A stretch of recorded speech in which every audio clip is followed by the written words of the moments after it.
Business के मामला बहुत खराब हो गए मामी की वजह से। बहुत मुश्किल से संभाला मैंने।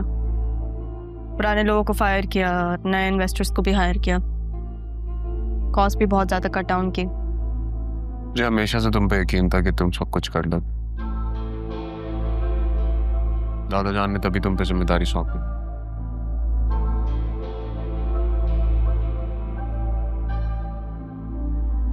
मामू जान तो चेयरमैन है ना, उन्होंने कुछ नहीं कहा तुमसे? नहीं, उनकी बीवी की वजह से ही तो ये सब हुआ है। वो क्या कहते हैं, अंकल रफीक ने मुझे लॉस विद क्लॉज बताया। ये पूरा बिजनेस मेरा है। इतना जल्दी तुमने ये सब कुछ कर लिया। I am really proud of you. Thank you. तो मेरे पुराने ऑफिस आए थे ना, वहाँ पे तुम मेरे बॉस से भी मिले थे। वो बहुत अच्छा। उनको पता चला कि नाना जान की कंपनी स्टेक पर है, उन्होंने हेल्प किया मेरी।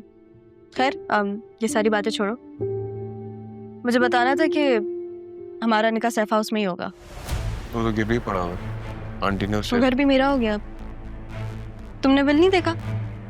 अब मामू जान का कुछ नहीं है, सब मेरा है। वाह, तो अब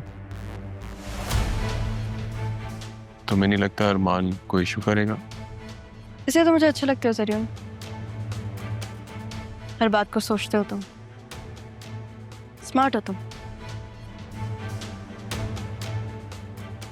मुझे पता है कि बतूल की खातिर अरमान शायद तुम्हें नुकसान पहुंचाने की कोशिश करे,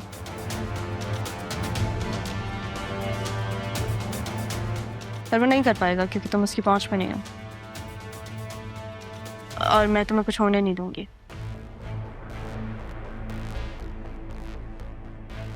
इसे ये लो, तुम्हारी जमानत के पेपर्स। जब तुम इस पे साइन करोगे तो हमारा निकाह होगा, और तब अरमान क्या, कोई भी तुम्हें कुछ भी नहीं कह पाएगा। साइन करो।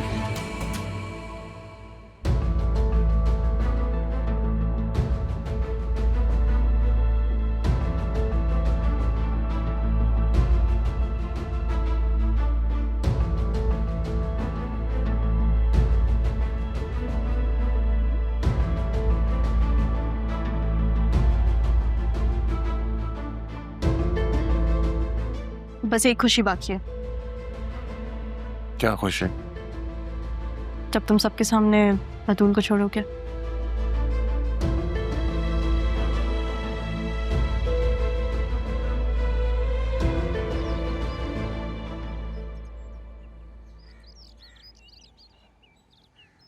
क्या बात है अरमान, जब से आए हो देख रही हूँ अजीब बेचैन हूँ, क्या परेशानी है?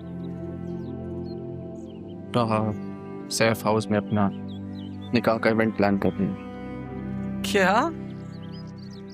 लेकिन क्यों? पता नहीं, जरियून को तो मैं कानूनी तौर पे देख लूंगा, लेकिन आसिया बेगम का तो अंदाजा आपको अच्छी तरह। वो पता नहीं राहा के साथ क्या करेंगी। ये बात मैं उसे कैसे समझाऊं? मम्मी, कोई जरूरत नहीं है तुम्हें कुछ समझाने की। बेटा, पहले की बात और थी, वो खुद समझदार है। और रही बात आसिया बेगम की, वो तो खुद बहाना ढूंढ रही है तुम्हारी और बतूल की बात पक्की अनाउंस करने के लिए। आपने क्या कहा उनसे? वही जो तुमने मुझसे कहा था, जो तुम चाहते थे। Thank you mummy, thank you so much. बेटा, तुम राह के लिए अब तक इतना सब कुछ कर रहे हो, तो क्या मैं अपने बेटे के लिए इतना सा भी नहीं कर सकता?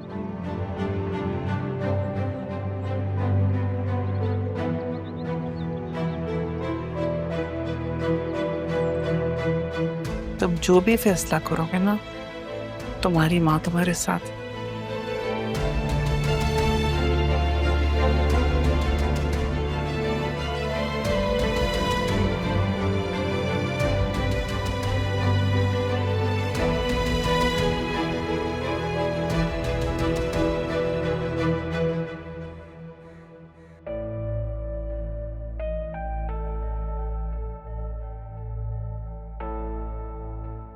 हदील, वो जो बैरिस्टर रफीक है उनसे बात की?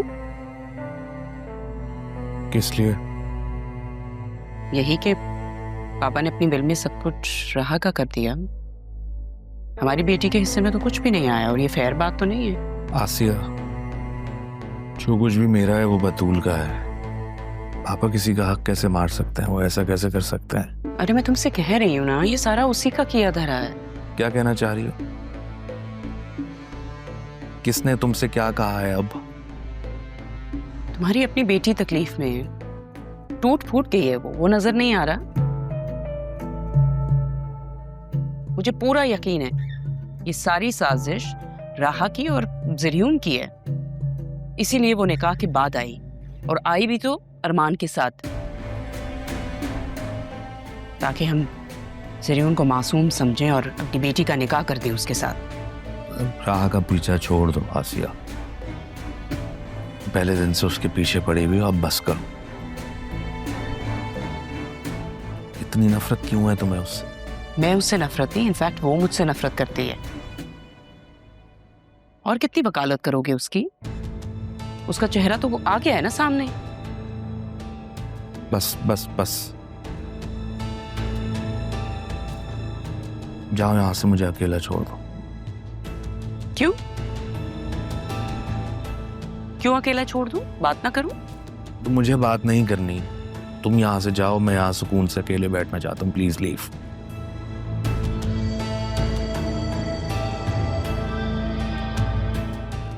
देखती हूँ मेरी बेटी की खुशियों को आग लगा के वो कैसे खुश रहेगी। लगता है अब मुझे ही कुछ करना होगा, किसी का सहारा नहीं लूंगी। ओके।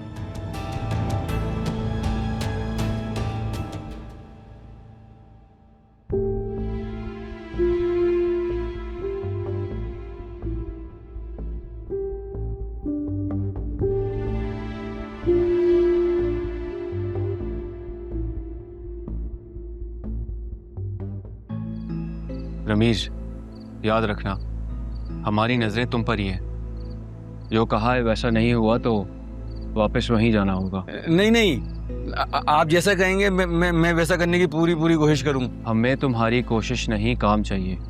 देखो रमीज, तुम्हारी बेगम की वजह से तुम्हारा बहुत लिहाज कर रहे हैं, लेकिन जब तक हमारा काम नहीं हो जाता तुम्हारी बेगम हमारी मेहमान है।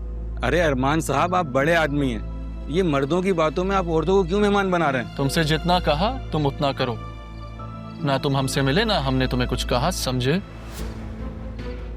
मैं बस एक बार खालिदा से मिलना। समझे नहीं तुम? ठीक है।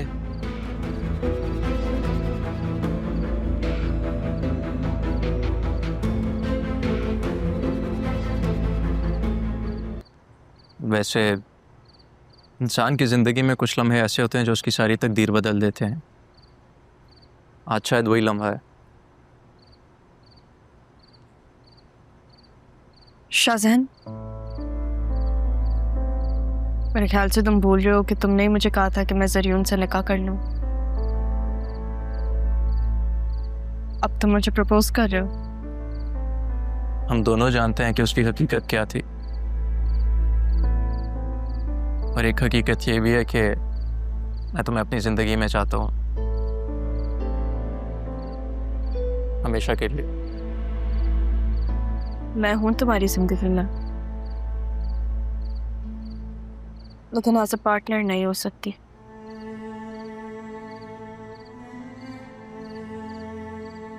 मेरी जिंदगी में अभी बहुत मुश्किल वक्त गुजरा है। मैंने बहुत कुछ पाया, बहुत कुछ खोया, और उसमें तुम्हारी एक बेलौस दोस्ती भी थी। तुमने मेरा तब साथ दिया जब सब जो मेरे अपने थे, मुझसे मोहब्बत करते थे, मेरे खिलाफ खड़े थे। तुम्हारी दोस्ती को नहीं खोना चाहती, इसको किसी रिश्ते में बांधकर मैं ऐसे नहीं खोना चाहती। तो क्या हम हमेशा दोस्त रहेंगे?